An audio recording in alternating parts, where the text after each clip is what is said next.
Hello, Americans. I'm Paul Harvey. You know what the news is. In a minute, you're going to hear the rest of the story. Now, the rest of the story. It started as a headache. And at first, the family doctor thought young Arthur had the flu, but the headache would not go away, so several tests were prescribed, including a painful spinal tap. And when the procedures had been completed, Dad knelt beside Arthur's brothers, Harold and Rich. He said, "The doctors are afraid that the little darling is going to die." It was the first time the boys had ever seen their father cry. Arthur's health did deteriorate rapidly after that. Encephalitis was the diagnosis, but it hardly mattered. In days, he was dead. Dad decided the terrible event had been God's punishment for having kept his service station open on Sundays. He would never do that again. And meanwhile, 12-year-old Rich took the matter even more quietly and more deeply to heart, and every day for weeks he wept to think of his brother Arthur. "When I'm tired and worried, and I'm almost ready to quit trying to live as I should," Rich would write in a school essay years later, "I look up and see the picture of that little boy with sparkling eyes and curly hair." It was a lovely tribute to his brother, but his hurts were far from over. For even as young Arthur lay dying, brother Harold was seriously, if not obviously, ill. The disease, tuberculosis. When it tightened its grasp on Harold, the family relocated to Arizona in hopes of a dry climate cure. Mother helped subsidize his care by caring for other TB patients. Rich pitched in, taking every job that he could find, including carnival barker and chicken flicker and janitor at a public swimming pool.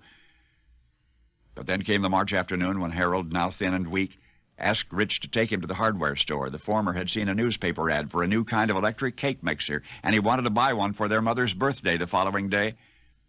Harold barely had the strength, but the young men accomplished their mission and hid the wrapped present on a closet shelf. Next morning, Harold told Rich that they should wait till evening to present the gifts.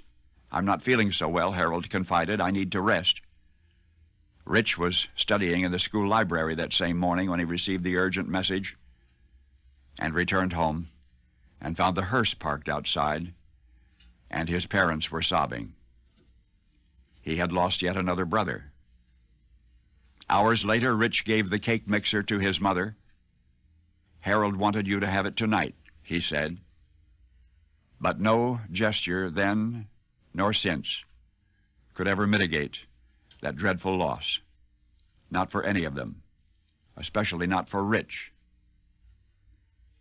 For posterity, retro-spying through the sometimes smudgy window of history, posterity sees a stoic, unyielding figure, an apparently fearless man, fearless of the fastest approaching slings and arrows, or even of the enormity of the predicament in which he found himself when he, Rich, became the ill-fated President of the United States, Richard Nixon.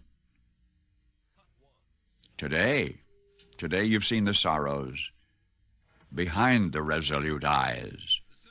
Today you've heard the gentle voices calling and encouraging from beyond heaven's door, because today you have learned the rest of the story.